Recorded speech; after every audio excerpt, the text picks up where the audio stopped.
The moment he can be on the water until the moment he has to be off, he's out there. I have never seen him take a shortened day, even if he's dying with the stomach bug or anything. I mean, he never takes a shortened day. So he is out there dark to dark for every tournament, however many days that you can be out on the water.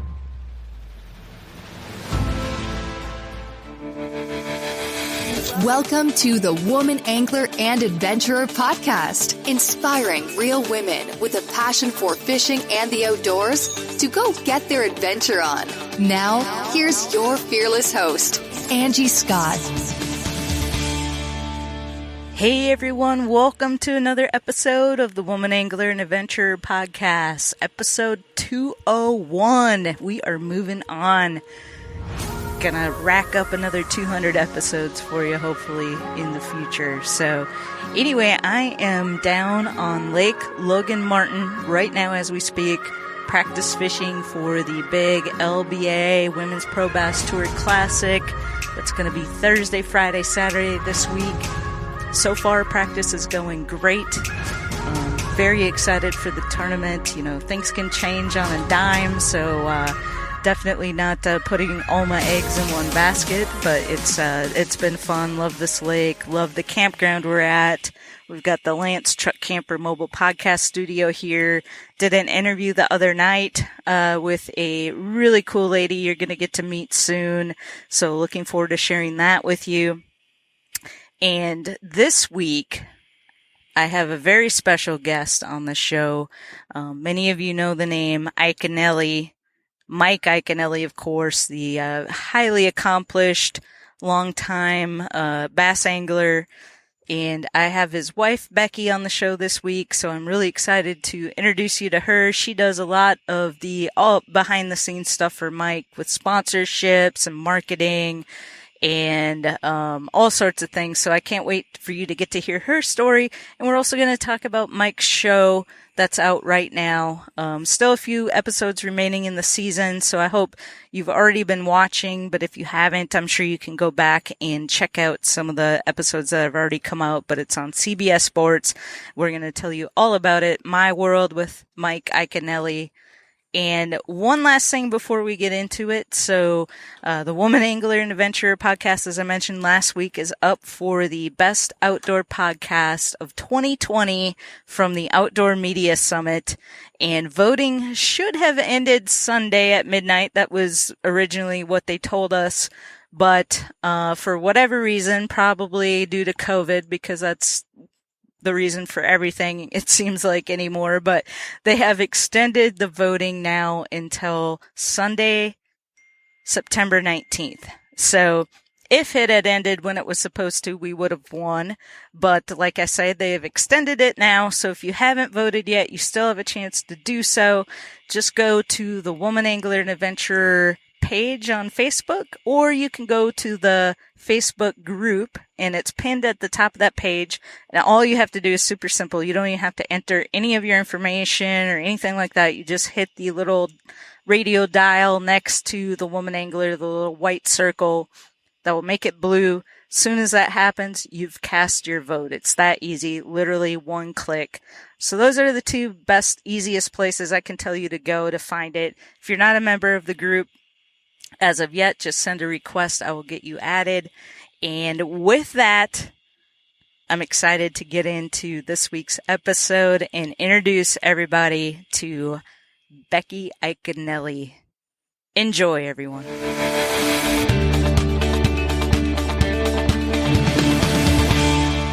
Welcome, everybody, to another episode of the Woman Angler and Adventurer podcast. I'm really excited to introduce you to my guest this week.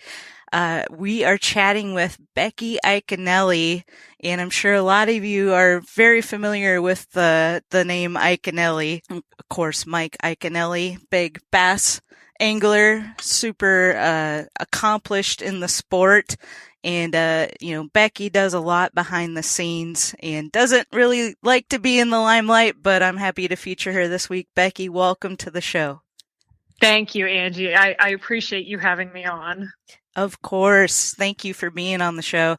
So we want to talk about, Mike's got a new show out called My World, just premiered on August 30th on CBS Sports Network, and we're going to get into talking about that. But before we do, just want to introduce the audience to you, and a little bit about your background. I was doing some reading up on everything, and I saw that you and Mike met, and I did not know this until I was looking into this, but you guys met back in 2006, actually at ICAST when it was in Las Vegas.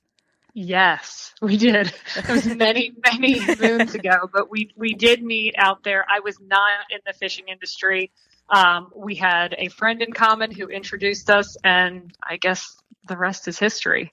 Very cool. Yeah, I didn't even know that ICAST was in Vegas at any point. I just always thought it's been in Orlando all this time, so... It was a lot of fun when it was out in Vegas. Yeah. And it was a completely different ICAST.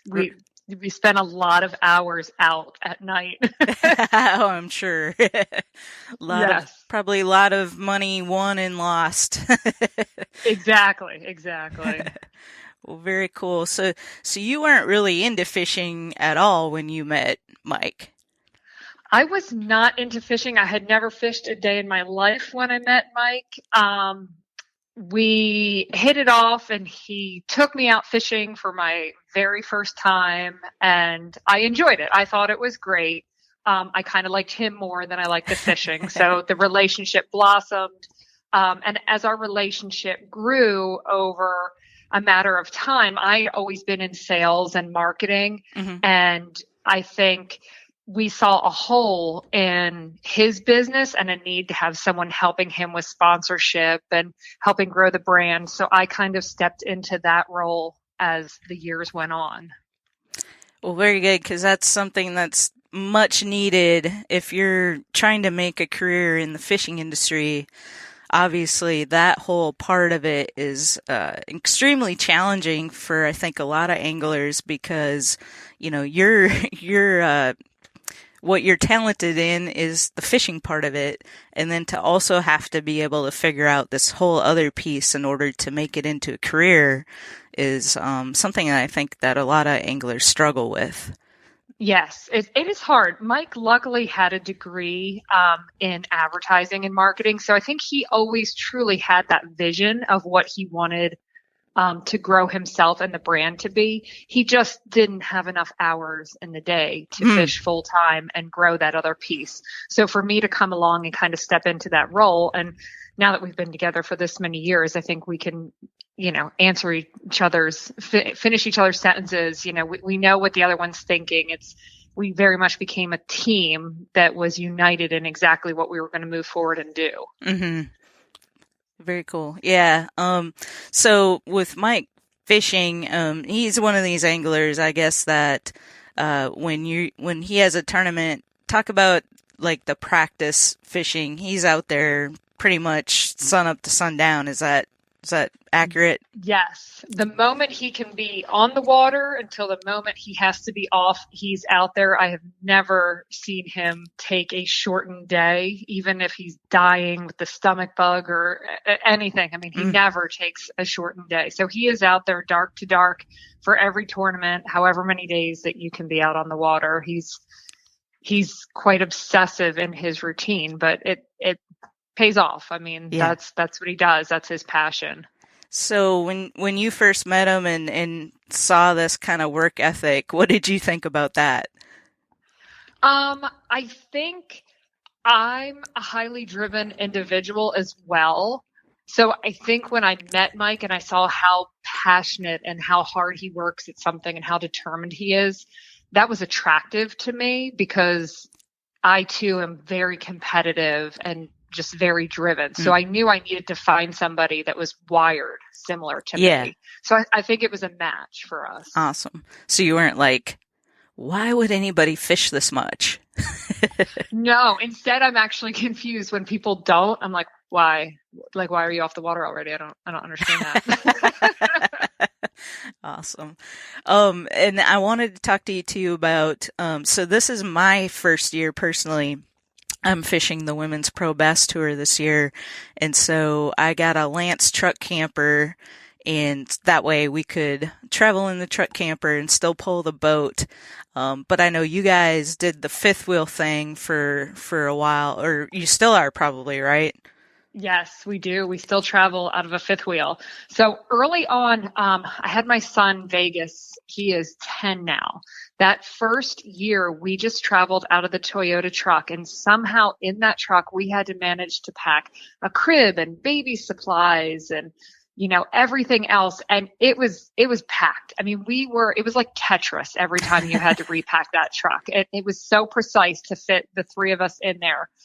So when I became pregnant with my daughter, who's 8, I told Mike, I said, this is not working. Like, we cannot all fit in this truck. We have to find a way to change. And at that time, I'd also become friends with so many of the other families on the road. And I was spending my life in the campgrounds while he was out on the water, hanging out with them, having the kids play together.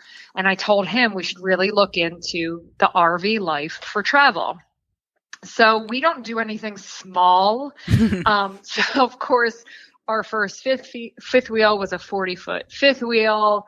And, we just took off for it. The first event that year was the Classic at Grand Lake out in Oklahoma. So we just rolled on out and from billion-dollar ad budgets and arena naming rights to tens of thousands of retail locations, big wireless providers spend big to appear like they're your only option.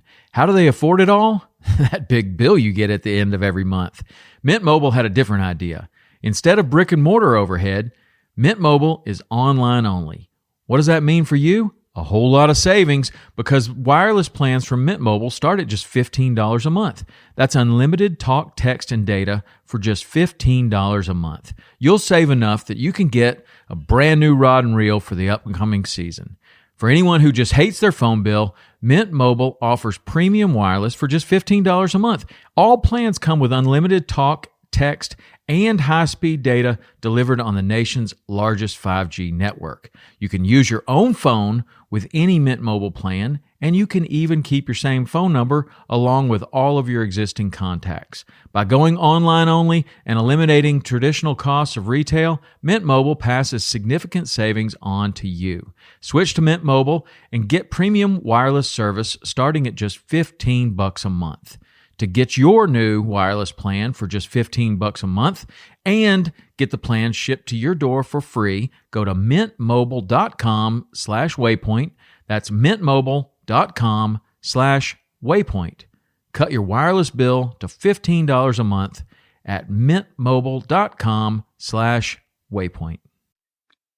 never looked back. Just kept driving. Wow. Yeah, and it's that's becoming a highly popular way to travel for people on tour. And I had Kayla Jochimson on the show a while back, and we were talking about, because they lived in their Lance truck camper for 4 years, and now they have a little homestead, but they also still travel for tournaments in the Lance truck camper. And I was like, now, especially after COVID, or during COVID even, it's hard to find open spots in some parts of the country as far as to make reservations. And so that's what I've run into. The first couple tournaments, I couldn't get a spot this year.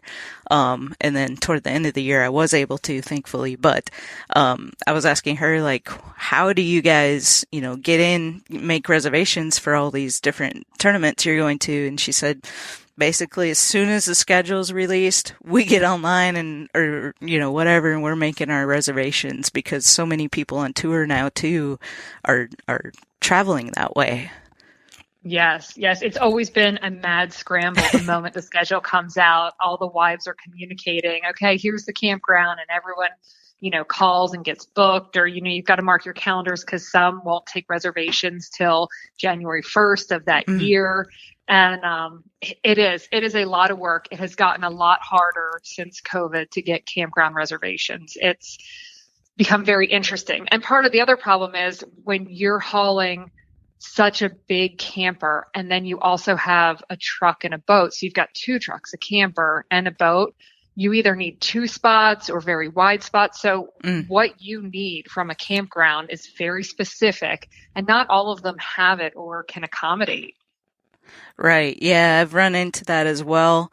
With the truck camper too, some RV parks won't accept truck campers. So that's been an interesting challenge for me. Oh, I didn't even know that. That's crazy. Yeah, I don't know I've never really figured out what it is about it. I guess just because it's not on wheels. So if you take it off the truck and you lower it down, maybe, well, truck campers kind of also have a reputation. You think back, like when we were kids, those old style truck campers that some people still have, aren't like these Lance truck campers with slide outs and showers and self-contained. Right. So, I'm not exactly sure the reasoning, but yeah, that's been a little bit of a challenge for me too. So.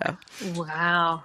See, it's always an adventure, isn't it? It is, exactly. And it's learning. There's so much to learn when you get an RV and you travel that way. Definitely a learning curve there. With speaking of COVID, like how has that affected you guys these past couple years?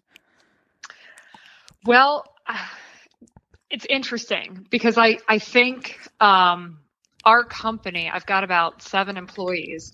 When COVID hit, we all sat down, looked at each other and said, okay, what are we doing? And we kind of kicked it into overdrive.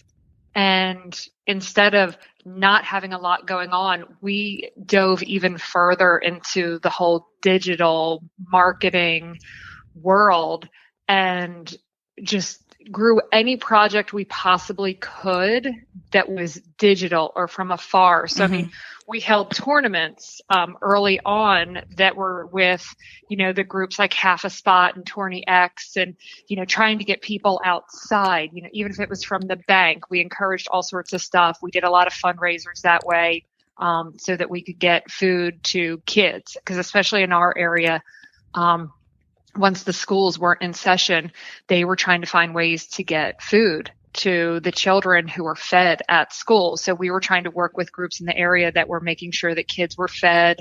And we held tournaments in order to fundraise to do those things.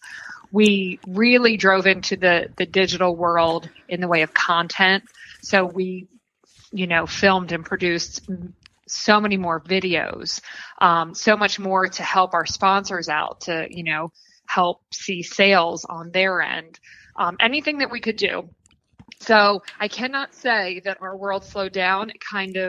It went into hyperdrive. Yeah. During that time is also when we had discussions. We knew we wanted to do this TV show. And we took that, that time period and said, okay, here's the chance. Like, we've got, a bunch of friends that are in different sports.